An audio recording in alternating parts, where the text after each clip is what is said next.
We're looking at Hamilton Road. We've just begun a series in the evenings on the new heavens and the new earth. And I think it's very clear that the Bible does not see heaven as a immaterial place where you float around on clouds without a body.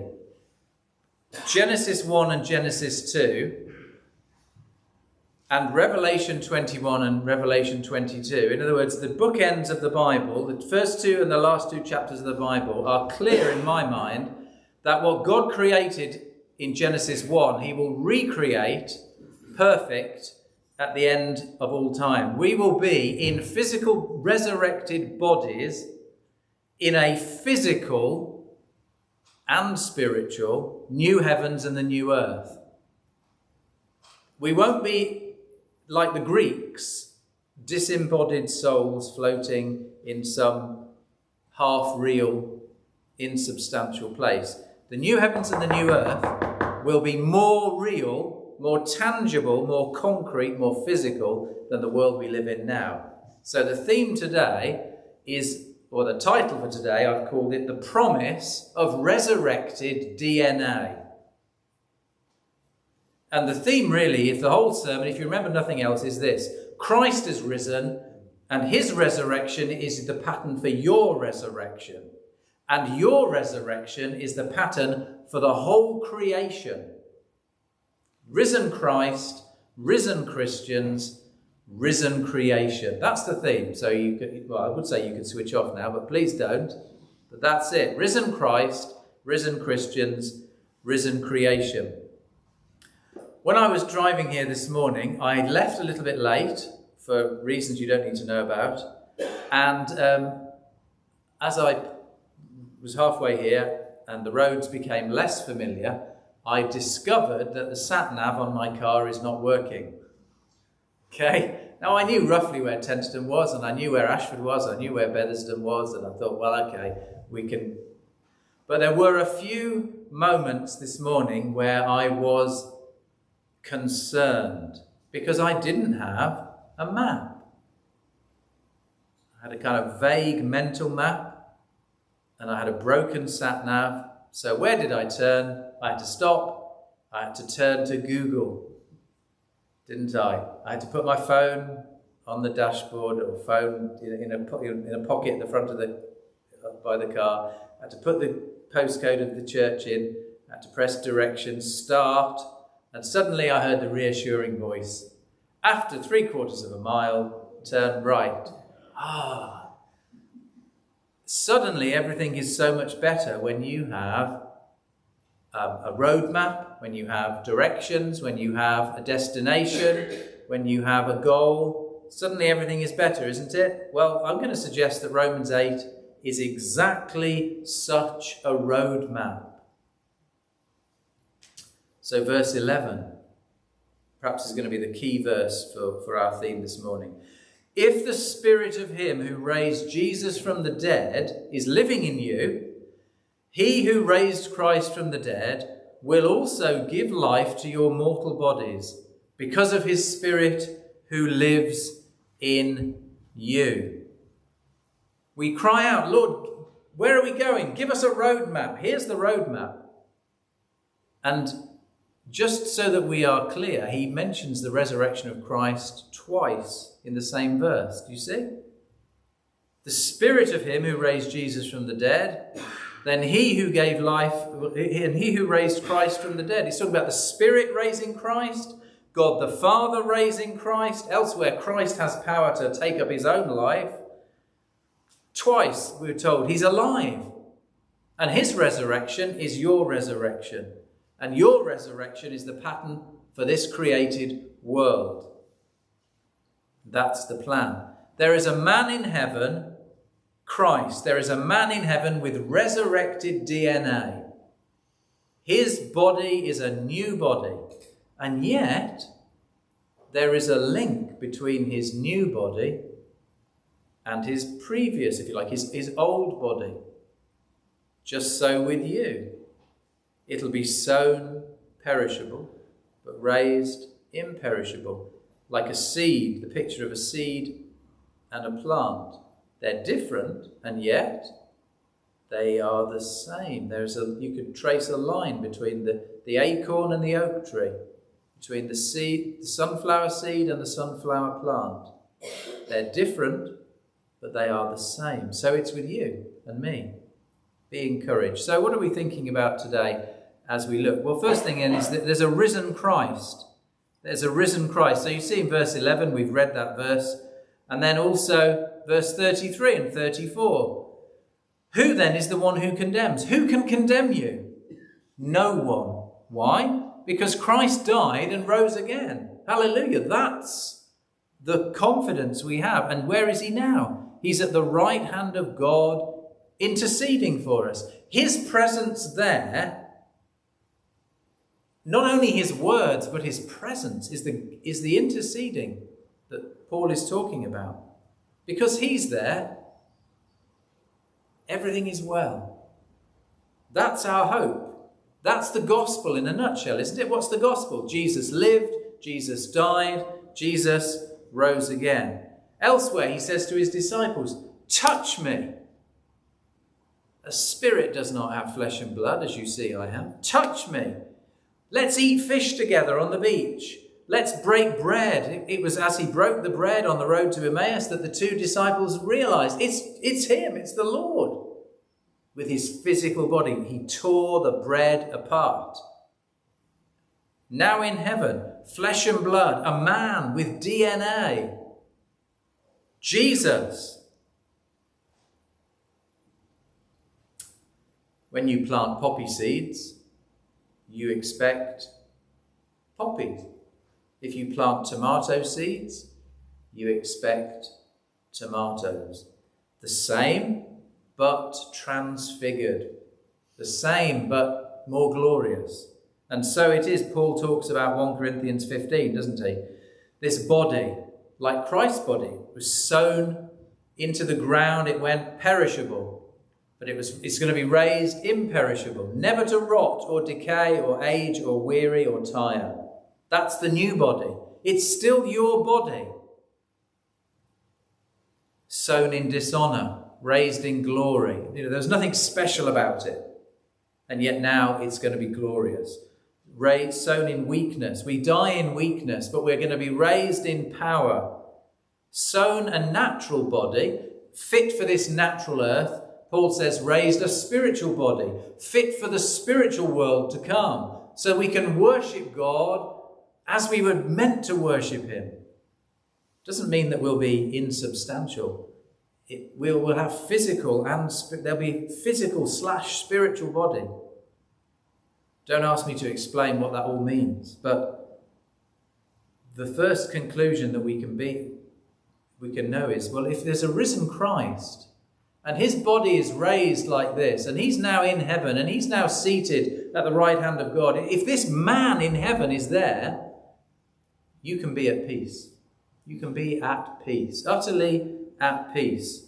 There's a loving man ruling the universe, and he's praying for you, brothers and sisters. He's interceding for you. Who can stop you getting there? No one.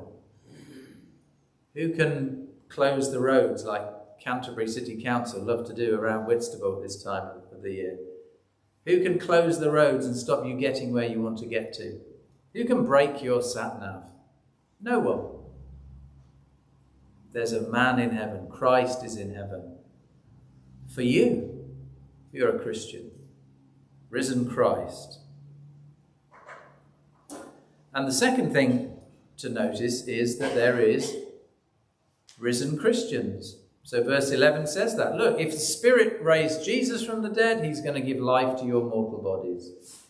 In Rome, of course, they were, like everywhere, they were waiting for the Lord to return, like in Thessalonians, elsewhere.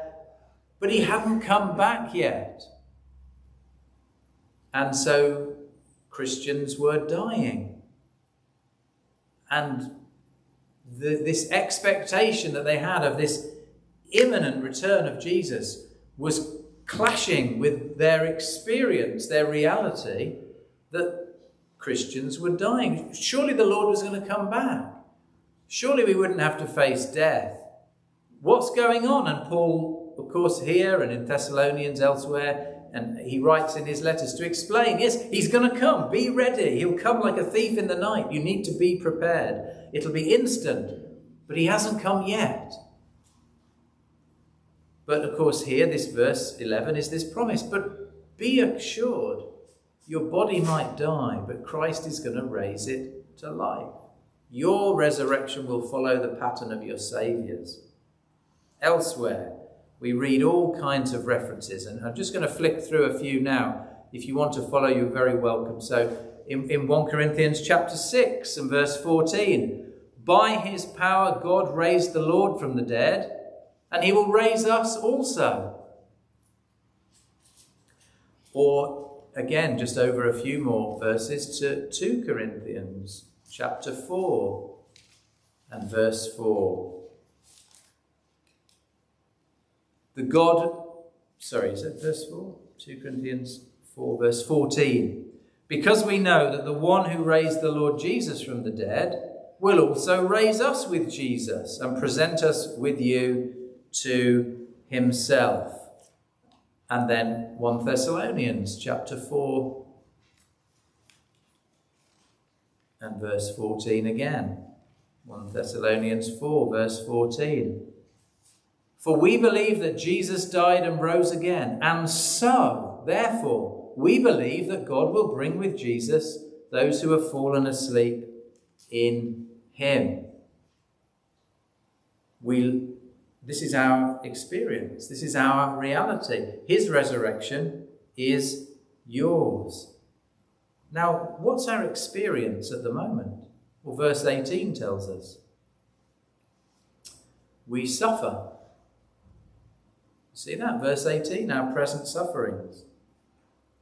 What other experiences do we know? Verse 23, we groan. We groan inwardly. But what are we waiting for? In this world of suffering and groaning, we're waiting. Verse 18, we're waiting for revelation.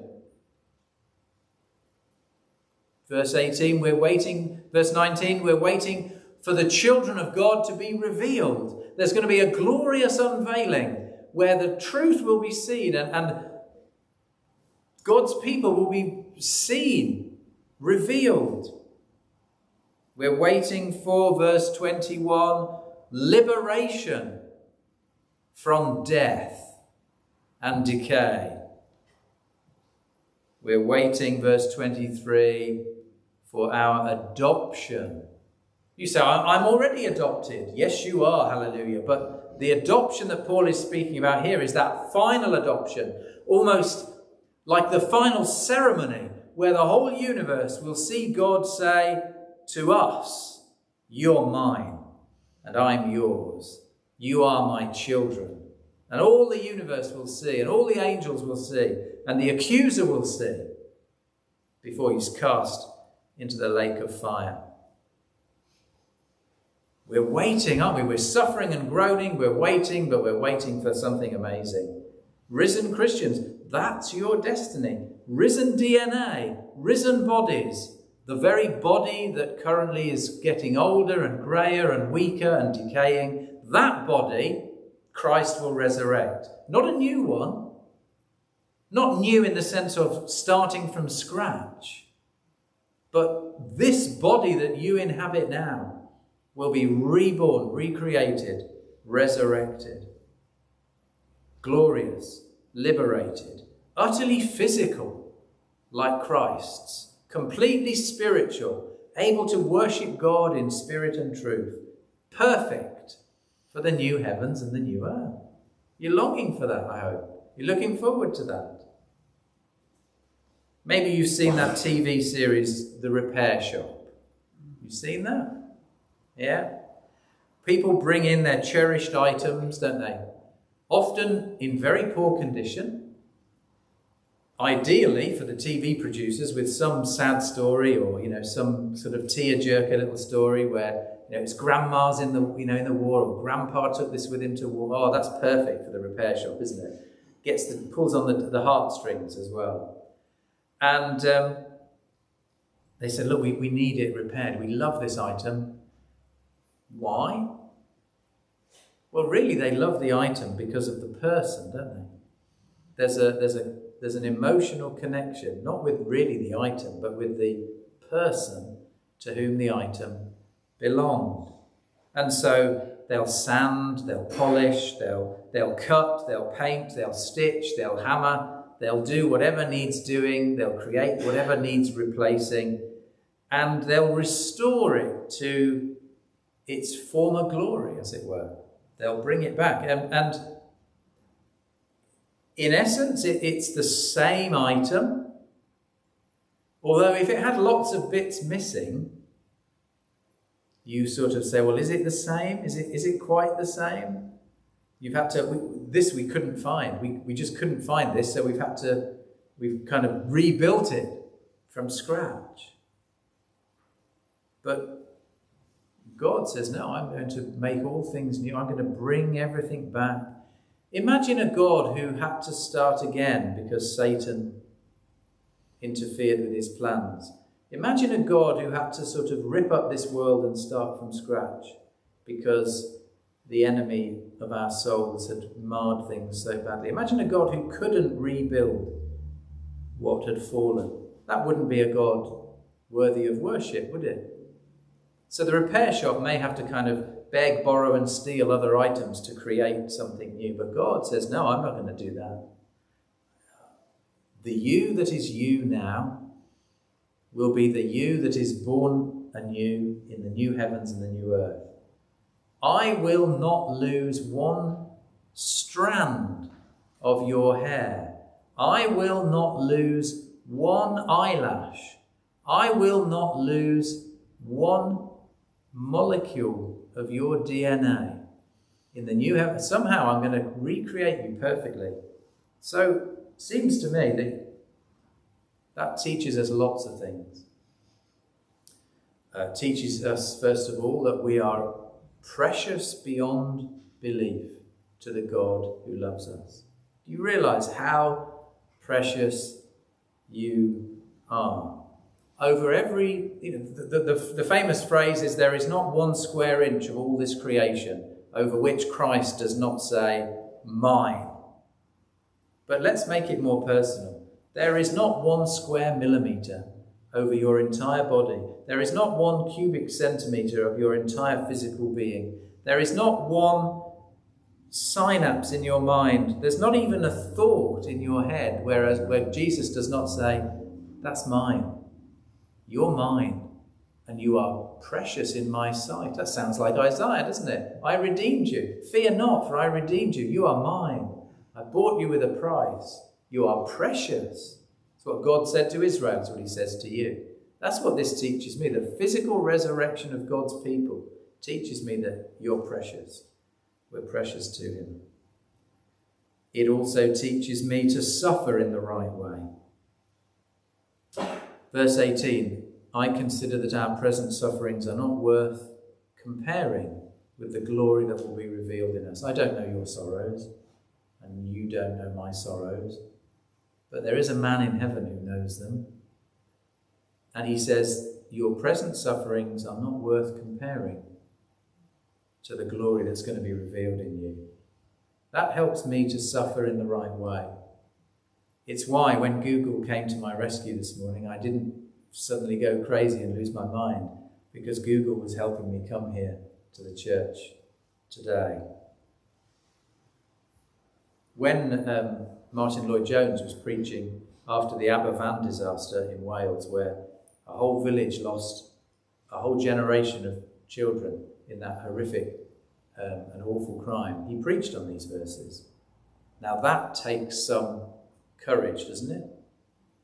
To preach at the funeral, or to preach in the context of suffering of an entire community, to stand up and declare before all these grieving parents and in the earshot of all these people who've seen this horrific crime and tragedy, the criminal neglect of those slag heaps, to say, but our suffering is not worth comparing to the glory that will be revealed in us. Do we believe that about our suffering? Try and see your destiny and see your suffering in the context of your destiny. You're going to be raised to life, resurrected. You, the real you, is going to be reborn, recreated, renewed, perfect. So it helps us to suffer in the right way, doesn't it? Our destiny also helps us to live in the right way.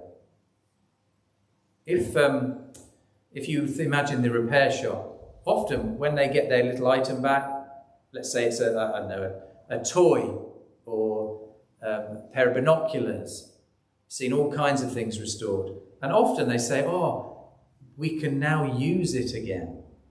We can use it again. We're going to use it again. It's not just we've not just made it to put it in a box, but we want to use this thing again now that it's working. And that's very much what God wants to do with your mortal bodies. As I've saved you, I've rescued you, I've redeemed your soul, and I've redeemed your body. And so he says, I want to use you now in this life. So you see, for instance, in verse 13, verse 12, therefore, brothers and sisters, we have an obligation. But it's not to the flesh to live according to it. For if you live according to the flesh, you will die. But if by the Spirit you put to death the misdeeds of the body, you will live. He's saying, verse 11 says, Christ's going to raise you. So therefore you have an obligation to live according to the Spirit that is within you.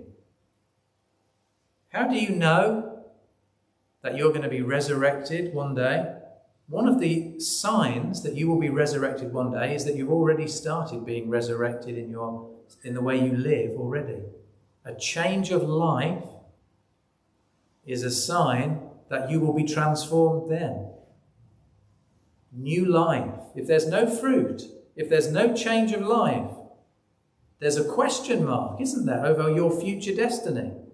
We're not saved by works, but if we are saved, then God will work in us. The resurrection of our bodies and our souls is the destiny. Therefore, let us live according to the Spirit that's in us. And we need to look at our physical body in the right way. This is something I think that in the West we do neglect. We either worship it and become like, bodybuilders and muscle men, and we obsess about our appearance and our image. That is wrong. It's pride. Perhaps it's insecurity. Perhaps it's a lack of faith in God. I've got to be strong because I don't trust God to look after me. And so we turn our bodies into idols. Even driving here this morning on the radio, I was told that children, primary school children, are spending more money on beauty products than some of their parents. That has got to be a twisted corruption, surely, of our culture. Why? Because beauty and image are God. But the flip side, I think, and the danger that perhaps many of us also face is not to honour our bodies as God intended. And so we shovel in all kinds of junk food. That is if we eat badly, we're sinning. We must honour our bodies. It's no good saying, well, one day God's going to make my mess right. We don't dig our graves with our teeth. We need to live healthy lives. We honour our bodies. Resurrected Christ, resurrected Christians, resurrected, thirdly, creation. And here's the great glory and the promise.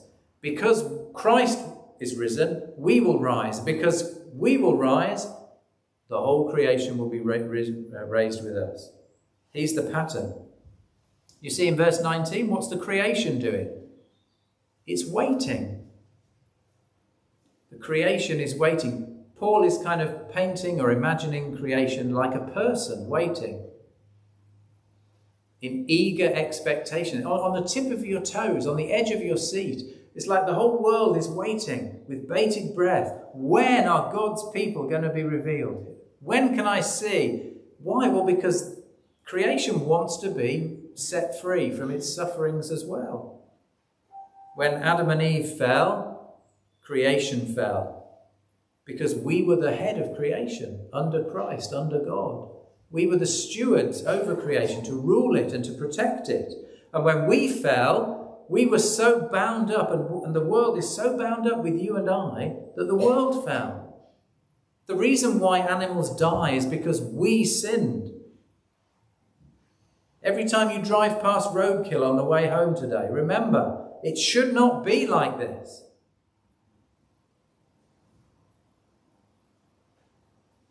The world is frustrated. Frustration. You see verse 20? Futility. It's drawing back on Ecclesiastes language. Meaningless. It's vanity. It's weightless. It's futile. There's insubstantial. Decay. And it's longing for liberty. I wonder, the next time a fox crosses the road and you look at it, does the fox look at you and think, oh, I wonder if that person is a Christian? When will I see the sons of God? That's probably fanciful, but you see the world is waiting with bated breath. And verse 22, the whole creation is groaning like childbirth. Painful. Childbirth is painful. I'm speaking theoretically, but many of you can speak from experience. It's painful. But after the birth, God willing, there's life. The parents are the same, but their whole situation has been transformed by new life. There's a continuity, childbirth. There's a continuity between the old heavens and the old earth, and the new heavens and the new earth. When Peter speaks about them being transformed in 2 Peter 3, the imagery is not of God throwing the old stuff away and getting rid of it and then creating a new heavens and a new earth from nothing.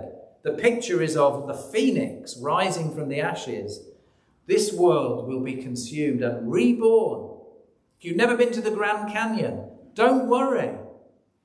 There'll be something better, maybe even the perfect Grand Canyon. If you've never been to X, Y, and Z in the world, you think, oh, I wish I'd been there. You don't need a bucket list.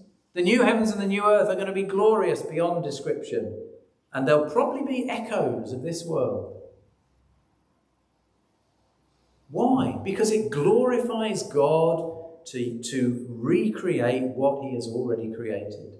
To make perfect what he's already made perfect. When you were born again, he didn't make a new person, did he? Same person. He didn't say, right, oh, Adam number 1 is going to be thrown and sort of dissolved into nothing, and I'll create a new Christian, call him Adam 2. No, it's the same me. It's the same earth. That's the promise of the Bible. And we can believe that because we believe in a real creation. And it's interesting that often churches that do not believe in a literal creation often tend to think much more about heaven in spiritual, insubstantial terms. And maybe we've swallowed that a little bit. We won't be floating around playing harps. Don't worry. What a tedious, boring thing that would be. It's real. More real than it is now. So how do we live? Well, surely we have to wait, don't we? We have to wait with eager expectation. We're part of this creation. Are you eagerly looking forward to the new heavens and the new earth? Is there that spring in your step? In 1952, a lady called Florence Chadwick set off from the island of Catalina. She was hoping to be the first woman ever to swim 21 miles from this island to the coast of California. 21 miles. I don't fancy it. Do you?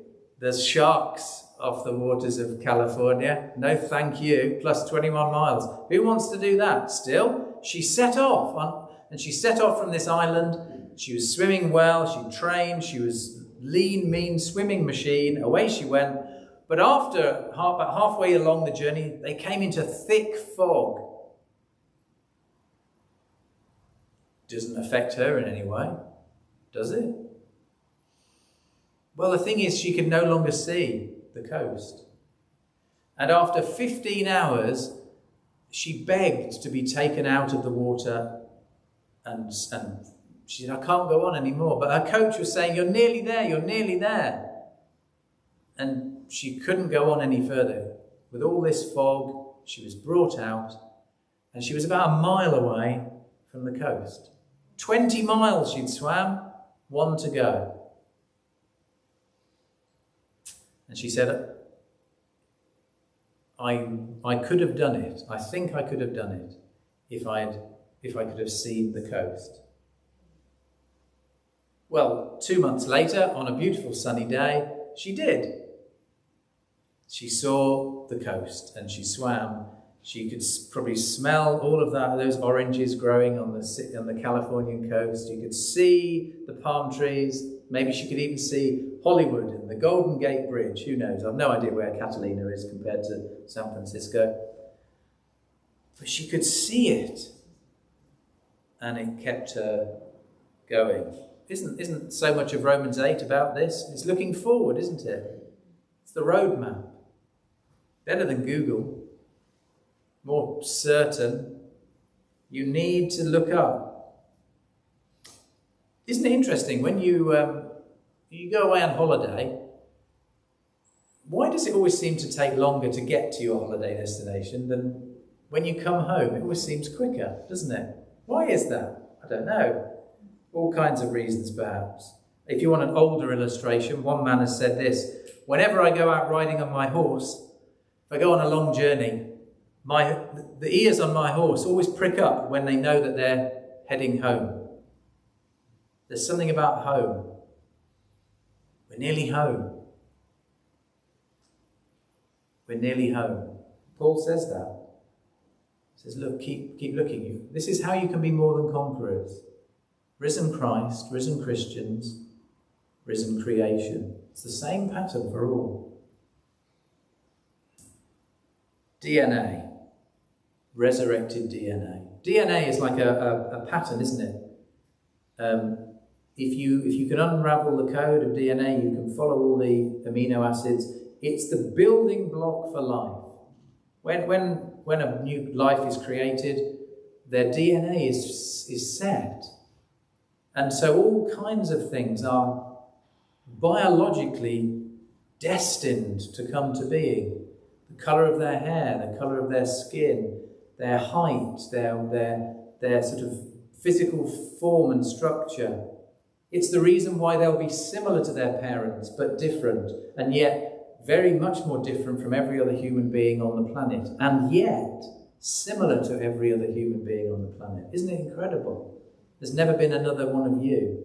And it all comes about through a sub-microscopic thing. How wonderful our Creator is, who knit us together in our mother's womb, and yet used all these incredible things. This DNA, it's certain. Let me show you our spiritual DNA. Verse 29, those God foreknew, he also predestined to be conformed to the image of his Son. There's that pattern again, there's that link. As Christ, so you. That he might be the firstborn among many brothers and sisters. We'll be like him. We'll see him and we'll be like him. Why? Says John, we'll see him face to face. And those he predestined, he also called. Those he called, he also justified. Those he justified, he also glorified. It's so certain, even our glorification is in the past tense. There's your spiritual DNA, brothers and sisters. There's your spiritual destiny. So I trust that when you go out into this world today, with all these things in your mind, you will be able to be more than conquerors through Christ who loves you. Amen.